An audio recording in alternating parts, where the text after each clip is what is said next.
don't miss a beat, do you? Let's talk about pallets for a second. Are pallets really good for your homestead? Should you have a bunch of pallets everywhere?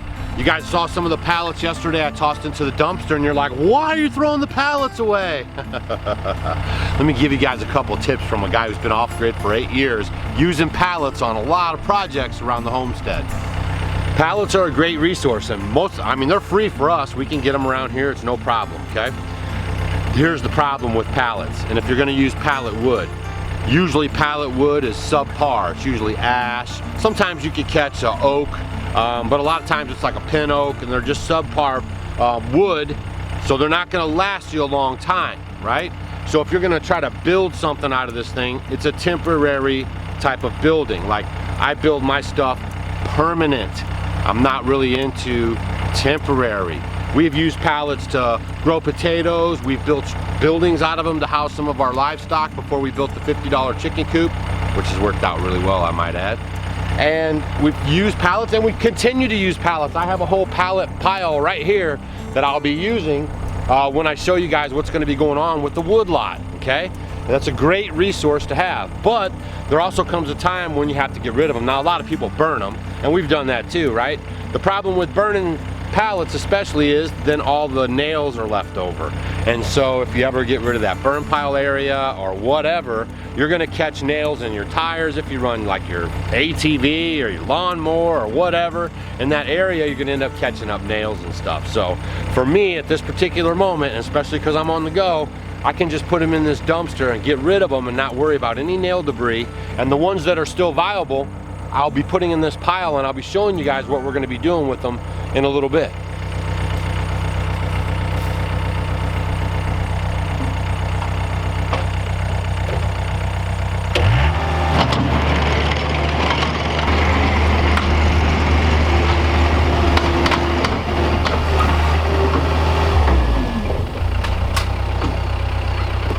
Oh yeah, and did you guys see this burn barrel that I put in here?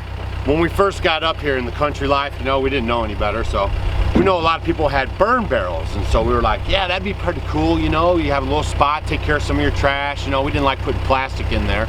It stinks up the whole neighborhood, so if you're in an area where you can burn that kind of stuff, if you have a neighbor close to you, just pay attention to the prevailing winds. We were never into it. We try to recycle it in town at a recycling spot. We just drop it off when Stacy goes to St. Louis a lot of times for our plastic. But so we got this barrel and we started using it, and it was kind of cool, you know, it was not bad. You put the stuff in there, you know, you can walk away from it, it's in the barrel. The problem with the barrel is it starts filling up with all the ash and everything in there, and it gets really heavy, so I couldn't even move it or dump it, or I could dump it, but then what? So I just let it set up here. It's just been setting up here. Now the other problem with those burn barrels, after you get them and stuff, and then if you have them set in there and you've been using them, is they rust out. So you can see this thing busted right in half when I put it in the trash can. So there's just a little tip for you. If you're gonna do burning your trash and burning some stuff around your place, probably best just go right to the ground, clear out a little area, watch it, mind it, and don't walk away from it. That's what we found works really good for us. But I thought I'd just share my burn barrel tip with you. Ha!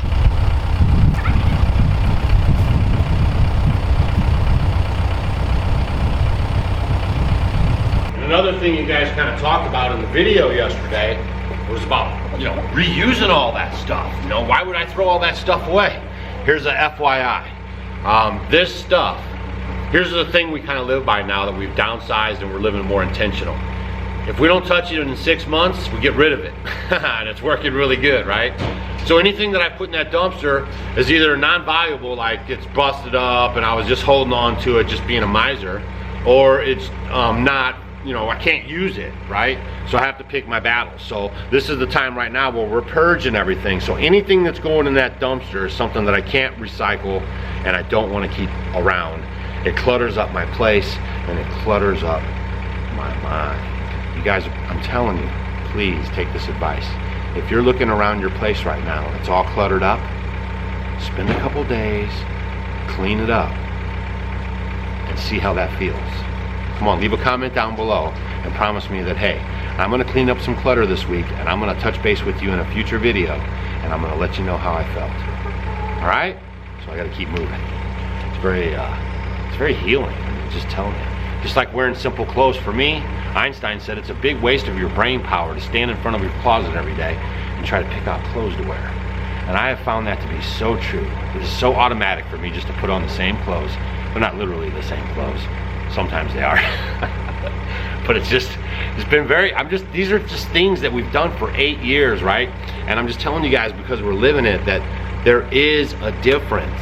We can feel it in our health, in our attitude, and everything about it. So this is very real stuff, and I'm showing you guys the tangible results, okay? Whew, all right, enough of that.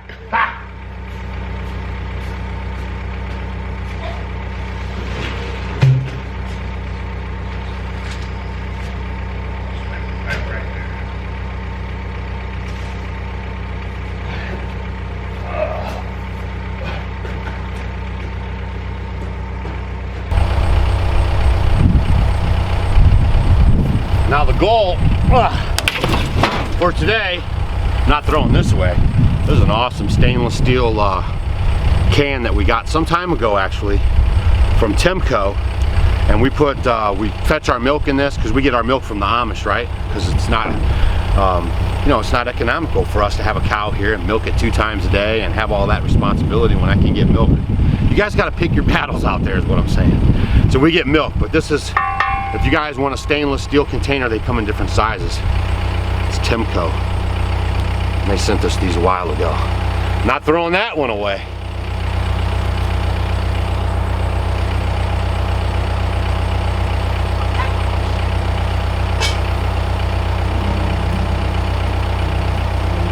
Oh yeah, back to what I was telling you. The goal today is to get everything cleaned out of the shop and to mark the grade, like where we want the dirt to end, so I can put a little layer of rock in there, and then we can start framing up for the concrete. The building itself will actually be some of the framing. I just have to frame up a few other areas, and I'm gonna make a nice walkway in front of the horse stalls so we can, stay out of the mud, dirt, yuck. The other thing about the dirt floor in this big of a barn is it creates a lot of dust and mucks, right? So like everything that I have, is covered with this. See that? Oh my gosh, come on. That's not even good to breathe. So that's another reason why we're getting rid of the dirt floor, okay? To cut down on that stuff. That stuff wreaks havoc on your tools and on your machines, just anything you have in there, no matter what it is. I got chairs in here, and that dust just cakes it and just like claims it. So that's another reason why. That's gonna really help out in there. And it's gonna be a very useful spot now, where it's kind of useful now. It's gonna be a lot more useful in the near future.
where you get carbon monoxide poisoning. I want to tell you something. Get out of that noisy environment there for a second so I can talk to you guys and let you know what's going on. Pretty happy with the progress today. It's getting to be the afternoon now, so by the time I go in the house and get this video uploaded for you guys and edited, you know, it'll be getting dark. So I'm gonna come back here in a little bit. I gotta do some more work in there, but I'm gonna have all that stuff out of there by tonight. I can feel it already, and Stacy will be home in a little bit, so she'll be able to give me a little bit of a hand. So we're gonna be doing good. But right now I had to go check on Rambo and the girls and that little cute lamb, and I thought I'd take you guys along with me so you could see what's going on over there. There's the guineas hanging out underneath the elderberry. Phew. Kind of warmed up this afternoon. It was kind of cloudy in the morning, so that felt pretty good. Now the sun came out.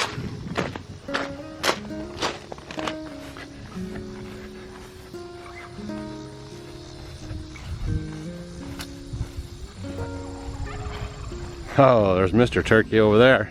Mrs. Turkey hanging out in the shade. Isn't that something? Oh yeah, you tell them about it. They'll come running to see us. They're always so glad to see you. See guys? They love Homestead Homies. See, look, they're coming to see the Homestead Homies. Hi, Mrs. Turkey. How are you today? They're always so excited to see you. And Mr. Turkey, my, have your feathers come in. Don't you look gorgeous? Oh my. And you'll notice right now he has a red neck. That means he's very calm. And when you see that thing turn turquoise, look out. That means he's very aggravated. See that color, that ice blue color on his face? If his neck turns that color, that means he's aggravated with you. And that won't be good. But yeah, his little turkey feathers look pretty good. Yep, nice job. Good to see you, Mr. Turkey. All right, let's go check on Rambo. All right, they always like to hang out in the shade. They got a nice breeze going through the building. They're probably all, oh, there's the little baby. Hi, is everyone hanging out in here? Hi. Oh, Rambo's on the other side. Look at that, he's separated from everybody. Have you been a bad boy, Rambo? Did the girls put you in timeout? Oh man. So that is a little ram. He's really cute. And you can see how big he is. She always has big rams. Oh, Mr. and Mrs. Turkey came to see what I was coming to look at. Watch out now. Don't crowd my space now. I know, I don't have nothing for you. I came in here to see Rambo and the girls. Oh my, look at you strut your stuff. And my, did your feathers are growing so fast. Must be all that good food. Yeah. I mean, it's just a good old time to just relax and see the animals. And the ram is, like I said, he's doing really good. He's hanging out there right now. They're all kind of shook up. It's weird to see Rambo on the other side, so that's kind of different. But yeah, everybody's doing good over here. Let's get them some water. Cool. Oh, Mr. Turkey's got his fluff going, doesn't he? I love that. Always get rid of the old water so you can give them the new water.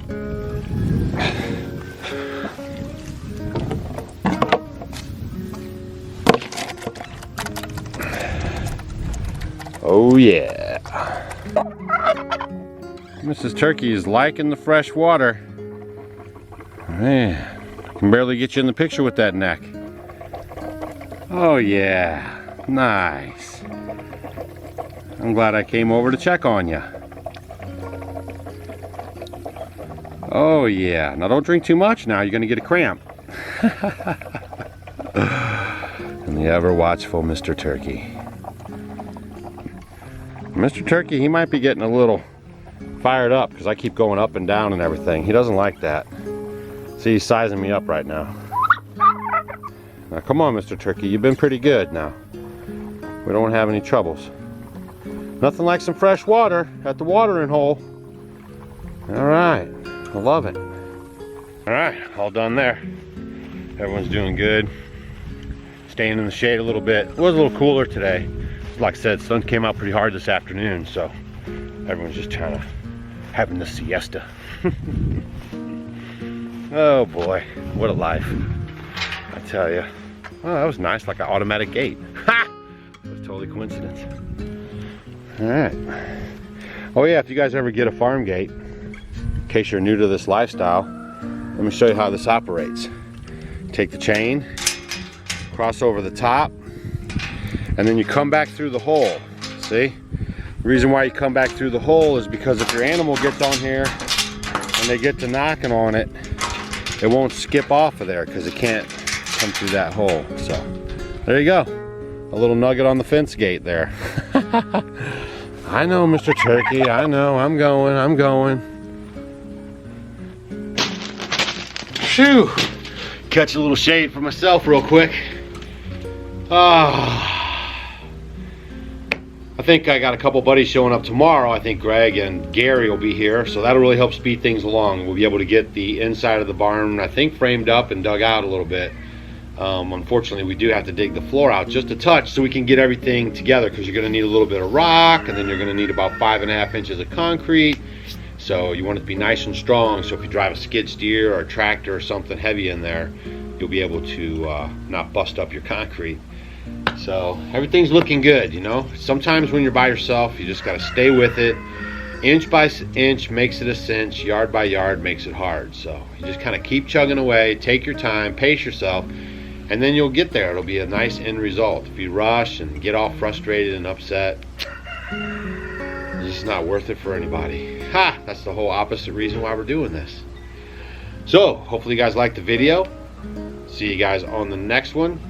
And we're really going to have some progress. And if you guess what's in the box, leave your comment down below. If you guys are getting close. Ha! All right, we'll see you on the next video.